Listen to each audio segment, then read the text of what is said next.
Hi guys, I am Pooja from इनकली and welcome to इनसेल्फा। वैसे तो मेरी इन बीएससी नर्सिंग में 190 रैंक आई है, लेकिन अगर आयुष से कोई बोले कि दीदी अगर आप आज से स्टार्ट करते और आपको फिर से एआईआर 190 लानी होगी तो आप किस तरीके से पढ़ते, तो ऑनेस्टली मैं सबसे पहले अपनी पढ़ाई शुरू नहीं करती।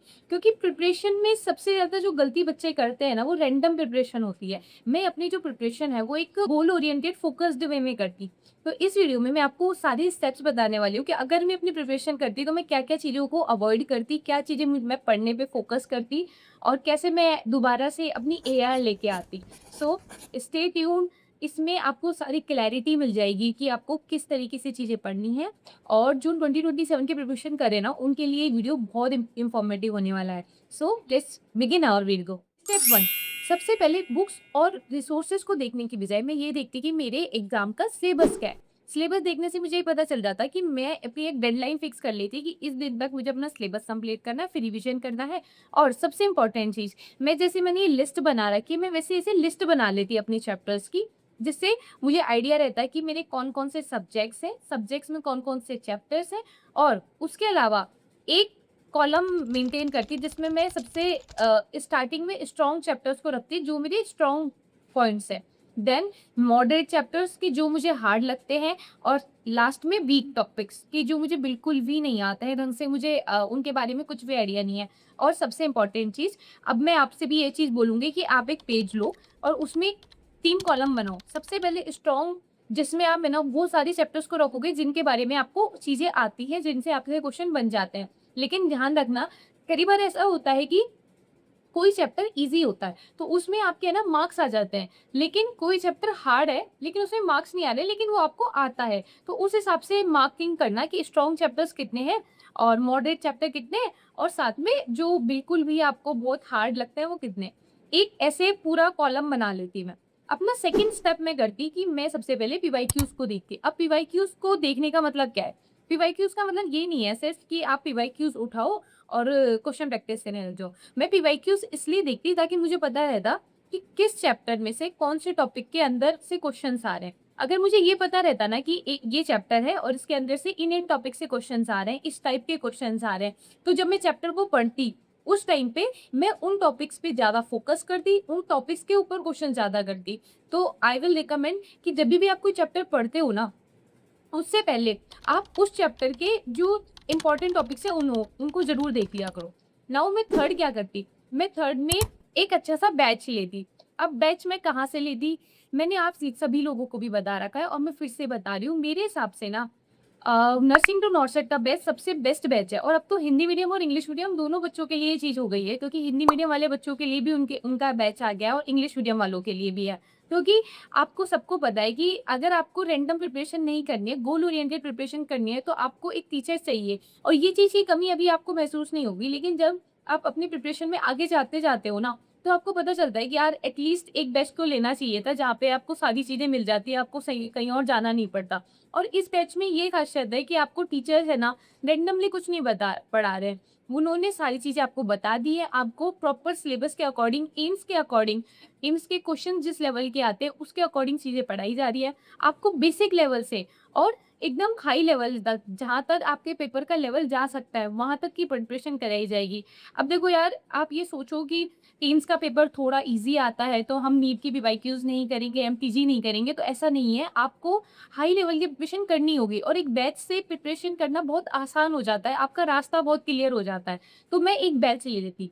नाउ फोर्थ स्टेप में मैं अपने रिसोर्सेज को फिक्स रखती। मैं 10 बुकों को नहीं देखती, मैं अपनी 3 बुक फिक्स करती, और मैं आपको भी बताऊंगी कि वो 3 बुक कौन-कौन सी हैं।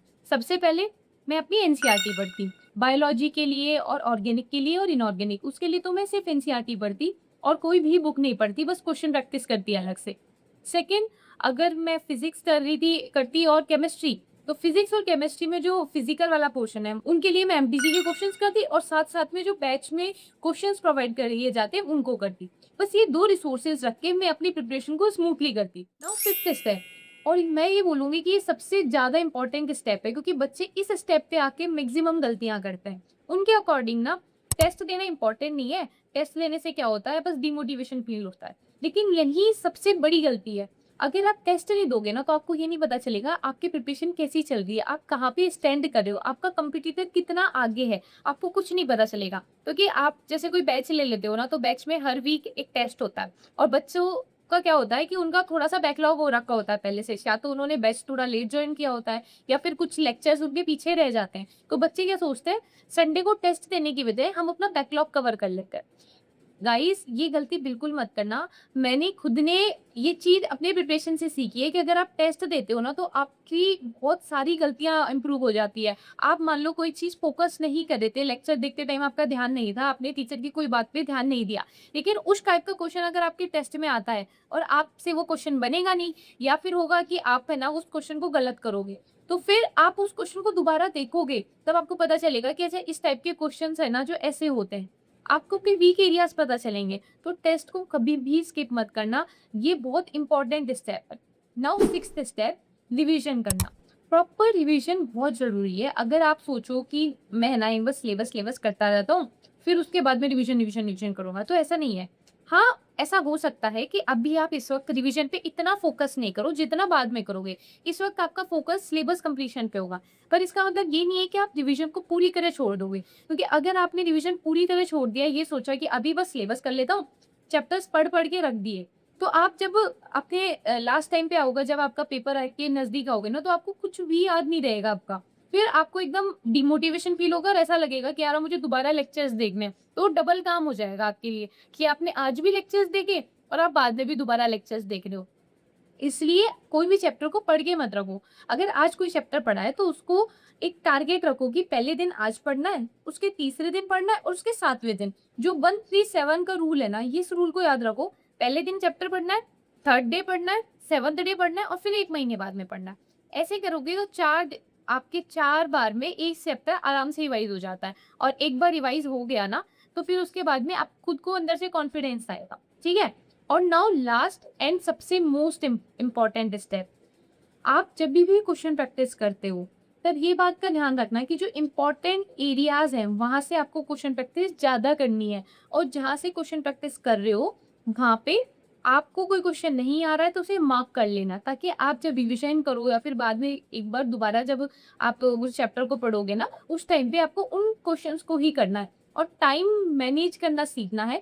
पेपर जब देते हो, तो टाइम मैनेज करके देखा करो। अगर यहाँ पे आपको 1 घंटा लग रहा है पेपर देने में, तो आप कोशिश करो कि आपका 1 घंटे से कम में आपका पेपर हो। क्योंकि जैसे यहाँ पे आपको सब कुछ एकदम घर वाली सिचुएशन है, आप इतने पैनिक में नहीं हो। लेकिन जब आप वहाँ पे जाते हो सेंटर में, तो पहले ही आपके दिमाग में थोड़ा-सा डर हमेशा रहता है। तो वहाँ पे डर की वजह से आप क्वेश्चन पहले ही थोड़ा धीरे-धीरे सॉल्व करोगे, या फिर कई बार गलतियाँ हो जाती है। तो ट्राई करना कि आप जितना हो सके उतना जल्दी-जल्दी क्वेश्चन प्रैक्टिस की आदत डालो। टाइमर लगा के करा करो क्वेश्चंस को, ताकि आपकी जल्दी क्वेश्चन प्रैक्टिस करने की आदत हो। ये 7 स्टेप हैं जिन्होंने मेरी प्रिपरेशन को 0 से और इतना लेके आए कि मेरी एआईआर 190 आई। और मैं आपसे भी बोल रही हूँ, 1 महीना एक बार इन सारे स्टेप्स को ट्राई करके देखो, आपको खुद को अपने अंदर डिफरेंस दिखने लग जाएगा। और अगर आपका कोई भी डाउट हो, तो आप मुझसे कमेंट सेक्शन में पूछ लेना। And all the best, keep working hard. And मैं टेलीग्राम ग्रुप का भी लिंक डाल दूंगी, वहाँ पे आप ज्वाइन कर लेना। तो कोई और डाउट हो तो आप टेलीग्राम के भी मुझसे पूछ सकते हो।